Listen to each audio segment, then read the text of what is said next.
Hyva टिप्परच्या धडकेत एका महिलेचा मृत्यू, सोलापुरातील घटना।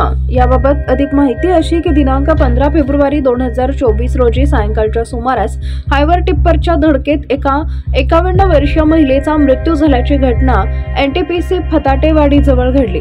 यालावा तुकाराम कांबळे वय वर्ष 51 राहणार आहेरवाडी तालुका दक्षिण सोलापूर असं मयत झालेल्या महिलेचं नाव आहे। 5 वाजण्याच्या सुमारास होटगी ते आहेरवाडी असे दुचाकीवर वाहनावर पाठीमागे बसून जात असताना NTPC फताटेवाडी जवळ हायवा टिप्पर गाडी क्रमांक MH23 AU 0654 या गाडीने समोरून येणाऱ्या दुचाकीस जोरदार धडक दिली।